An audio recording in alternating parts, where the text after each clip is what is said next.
मुझे स्पोर्ट्स और फिटनेस की फील्ड में 2 डिकेड से ऊपर हो चुके हैं और मैंने मल्टीपल स्पोर्ट्स में डिफरेंट लेवल्स पे compete करा है। लेकिन रिसेंटली बॉडी बिल्डिंग में एक बहुत ही डिस्टर्बिंग फिनोमिना मैं ऑब्जर्व कर रहा हूं और ये बहुत ही डिसरिस्पेक्टफुल और बहुत ज्यादा शेमफुल फिनोमिना है। ये ऐसा लग रहा है जैसे डेली की अकरेंस हो गई है कि अगर बॉडी बिल्डिंग कंपटीशन होगा तो कुछ ना कुछ ऐसा या ऐसी कंट्रोवर्सी जरूर होगी। इसका एक बहुत ही एक्सट्रीम और क्लासिक केस अभी रिसेंटली हुआ जब 2022 में बांग्लादेश में जो नेशनल बॉडी बिल्डिंग चैंपियनशिप उनकी चल रही थी ढाका में, वहां पर एक बॉडी बिल्डर था जिसका नाम था जाहिद हसन शुवो। वो इंस्टेंटली वायरल हो गया सोशल मीडिया पे। और वो क्यों वायरल हुआ? क्योंकि जैसे ही उसको प्राइज दिया गया उसने एक्सेप्ट नहीं करा कि वो सेकंड आया है। उसने इस पर्टिकुलर प्राइज को नीचे रखा और पब्लिकली सारे जजेस के सामने, सारी मीडिया के सामने, सारी ऑडियंस के सामने इसको लात मारी बहुत तेज।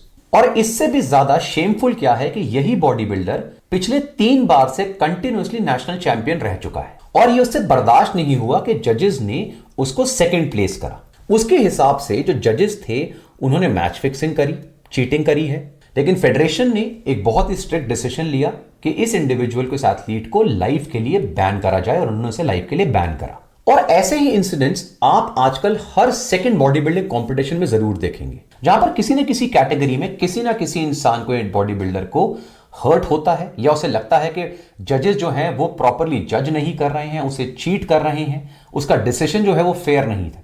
मैं आपको एक पर्सनल इंसिडेंट बताता हूं। जो लोग गुजरात में हैं, जो एथलीट्स हैं, स्पेशली बॉडी बिल्डर्स हैं, जो बड़ौदा में हैं, वो सब ये जानते हैं इंसिडेंट उनके सामने हुआ था। मैं एक बार बड़ौदा डिस्ट्रिक्ट कंपटीशन में पार्टिसिपेट कर रहा था और जब मैंने प्री जजिंग में सबसे पहले पोजिंग करी तो सारे के सारे जजेस को और सारी की सारी ऑडियंस को पता था कि मैं क्लियर कट ओवरऑल चैंपियन हूं। इतना डिफरेंस था और जो जजेस थे उनको भी समझ में आ गया था कि ये क्लियर कट चैंपियन है। उसके बाद मैंने अपनी कैटेगरी में ऑफ कोर्स गोल्ड लिया और जब मैं ओवरऑल टाइटल के लिए फाइट कर रहा था तो जब जजेस ने, जैसे लास्ट में हमेशा पूछते हैं कि आपको क्या लगता है कि विनर कौन होगा, सारी ऑडियंस है, तो सारी विनर ने चिल्ला के मेरा ही ट्रंक नंबर लिया। इनफैक्ट 99% जो इंडिविजुअल्स थे उन्होंने मेरे ट्रंक नंबर जो था उसको अनाउंस करा। लेकिन विद इन 1 मिनट जजेस ने जब रिजल्ट अनाउंस करा तो पूरे के पूरा जो एरेना था उसमें बिल्कुल शांति हो गई। वो हैरान हो गए कि इतना स्टार्क क्लियर डिफरेंस होने के बावजूद ये जजेस ऐसा कैसे डिसीजन दे सकते हैं, क्योंकि कोई 19-20 का फर्क नहीं था, बहुत मेजर डिफरेंस था। ऑफ कोर्स मुझे बहुत ज्यादा हर्ट हुआ, बहुत ज्यादा गलत फील हुआ, लेकिन मैं नीचे गया और जैसे मैं नीचे गया मेरे सारे फ्रेंड्स ने और मैक्सिमम क्राउड ने मुझे घेर लिया और उन्होंने बोला कि आपको प्रोटेस्ट करना चाहिए, ये तो बिल्कुल ही गलत डिसीजन है, इंडिपेंडेंट डिसीजन होना चाहिए, दोबारा कंपटीशन या कंपैरिजन होना चाहिए। और उन्होंने बोला हम फाइट करने को भी तैयार हैं, हम ऐसे इसको प्राइज नहीं लेने देंगे। इनफैक्ट जब मैंने जजेस को देखा तो वो भी बहुत ज्यादा वरिड लग रहे थे क्योंकि उनको पता था कि उन्होंने गलत करा है और क्यों करा है ये भी मैं आपको बताता हूं। लेकिन उनको टेंशन थी कि अगर प्रोटेस्ट हुआ तो ये जो डिसीजन है ये उल्टा हो जाएगा और लड़ाई हो जाएगी। अब इसके बाद जो मैंने नेक्स्ट डिसीजन लिया वो आज भी वो सारे जजेस और वो जो प्लेयर था इंक्लूडिंग मेरे जो फ्रेंड्स थे वो सारे याद रखते हैं। सबसे पहले तो मैं एक डिफेंस फोर्सेस ऑफिसर था जिस टाइम मैं कंपीट कर रहा था, तो मेरी एक अपनी पर्सनल रिस्पेक्ट और फोर्सेस की रिस्पेक्ट साथ में थी। सेकंड, मैंने उन सारे के सारे लोगों को जो मेरे आसपास थे, मेरे फ्रेंड्स, उन्हें काम कराया, शांत कराया। मैं दोबारा स्टेज के ऊपर गया। मैंने जो लड़का जीता था, जिसको ओवरऑल टाइटल मिला था, वो मेरे से काफी जूनियर लड़का था, काफी यंग था, उसको मैंने कॉन्ग्रेचुलेट करा, उसको गले लगाया और मैंने सबको शांत करते हुए मैं नीचे आ गया। लिटरली जो जजेस थे ना वो शॉक हो गए। और आप जानते हो उसके बाद क्या हुआ? उसके बाद एक जो जज था वो मेरे पास आया, इनफैक्ट आई थिंक 2 या 3 जजेस मेरे पास आए बाद में के करके। उन्होंने बताया देखो सर, अल्टीमेटली विनर तो आप ही थे, ये हम भी जानते हैं, लेकिन सर प्रॉब्लम ये है कि हमने ओवरऑल टाइटल में ना एक मोटरसाइकिल गिफ्ट रखी हुई थी और जो मोटरसाइकिल खरीदने का मैक्सिमम पैसा था वो इसी के फादर ने हमें दिया था। और उन्होंने ये भी बोला कि हमें लग रहा था सर कि हम ये गलत कर रहे हैं, कोई प्रॉब्लम हो सकती है, लेकिन सर हम खुद हैरान हो गए कि आपने जो स्पोर्ट्समैन स्पिरिट दिखाई और आपने जो बिहेवियर दिखाया हमने कभी नहीं देखा। उस एक मेडल से मुझे कोई फर्क नहीं पड़ा क्योंकि नेक्स्ट ईयर मैंने बड़ौदा और गुजरात में गेस्ट पोजिंग करी और डायरेक्ट नेशनल्स के लिए मैं क्वालिफाई करा, जहां पे मैं पहली कंपटीशन में टॉप 5 में आया। उस साल मेरा सर्विसेज में भी मेडल आया, तो I was at a very good position और मुझे डिस्ट्रिक्ट चैंपियनशिप में हुए डिफीट से फर्क नहीं पड़ा क्योंकि उसके बाद स्टेट चैंपियनशिप में मैं फिर जीत गया।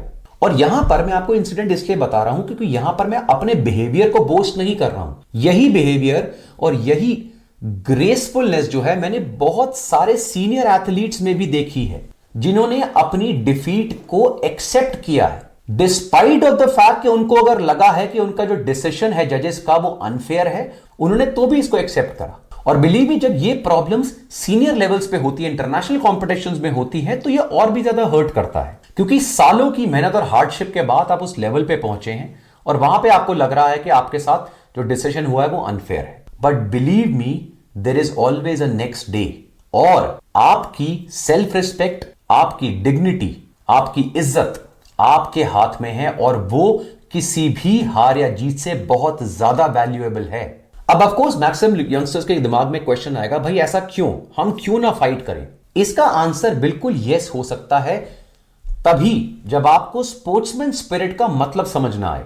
अगर आप टॉप लेवल पे देखें, इसका क्लासिक एग्जांपल देता हूं, जब जे कटलर रॉनी कोलमैन के कॉम्पिटिशंस होते थे तो इनिशियल ईयर्स में जब रॉनी कोलमैन कंटिन्यूअसली जीत रहा था, तो ऐसे बहुत सारे इंसिडेंट्स आए जहां पर जो ऑडियंस थी, जो सीनियर प्लेयर्स थे, उन्होंने बोला कि जे कटलर क्लियरली जीत रहा है। लेकिन क्या कभी ऐसा हुआ कि जे कटलर जब मिस्टर ओलंपिया में हर बार रनर अप बना, रॉनी कोलमैन से हारा, तो क्या उसने अपने मेडल को फेंक दिया? क्या वो चिल्लाने लगा? क्या उसने प्राइज को लात मार दी? हर बार अगर आप ऑब्जर्व करें, उसने रॉनी कोलमैन को कांग्रेचुलेट किया, उसको गले लगाया। जानते हैं क्यों? क्योंकि जब आप रियल स्पोर्ट्समैन है ना, तो आप गाली देने में और लड़ने में बिलीव नहीं करते, आप बिलीव करते हैं अपने को प्रूव करने में, ऑन द ग्राउंड प्रूव करने में। और ये जो प्रूफ होता है ये आपके रिजल्ट्स के थ्रू आता है, आपकी मेहनत के थ्रू आता है। आप अपने रिजल्ट से प्रूव करते हैं, अपने एक्शन से प्रूव करते हैं। अगर आपको यह लगता है कि एक डिस्ट्रिक्ट कंपटीशन में या स्टेट कंपटीशन में किसी जज ने या कुछ जजेस ने किसी कंपटीशन में आपके साथ चीटिंग हुई है, डिसीजन अनफेयर हुआ है, तो क्या हो गया? क्या आपने जिंदगी में डिस्ट्रिक्ट लेवल पे ही कंपीट करना है, या स्टेट पे ही कंपीट करना है, या नेशनल तक ही आगे जाना है? अपना एम इतना हाई रखो कि जब आप इन कंपटीशन में खड़े हो तो आपको कोई टच ना कर सके। यही हुआ था मेरे नेक्स्ट ईयर के कंपटीशन में। मेरी फॉर्म इतनी अच्छी थी कि जजेस ने मुझे क्लियरली बोला कि सर आप कंपीट मत करो, आप क्लियर विनर हो, आप डिस्ट्रिक्ट ही नहीं स्टेट में गेस्ट पोजिंग करो, गुजरात स्टेट की तरफ से आप डायरेक्ट नेशनल्स में खड़े हो। तो मैंने अपनी रिस्पेक्ट को मेंटेन करते हुए अपनी वर्थ को प्रूव करा और उन जजेस को रियलाइज करवाया कि जो आपने करा था वो मेरे साथ गलत था, किसी और के साथ मत करना।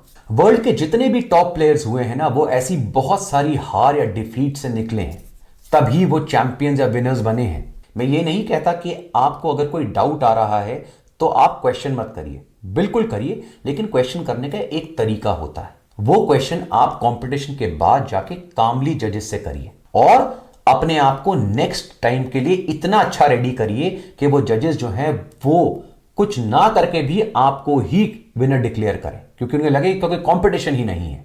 ये होता है अपने को प्रूव करने का तरीका। लेजेंडरी बास्केटबॉलर माइकल जॉर्डन का एक बहुत फेमस कोट है, I have missed more than 9,000 shots in my career, I have lost almost 300 games, 26 times I have been trusted to take the winning shot and I have missed.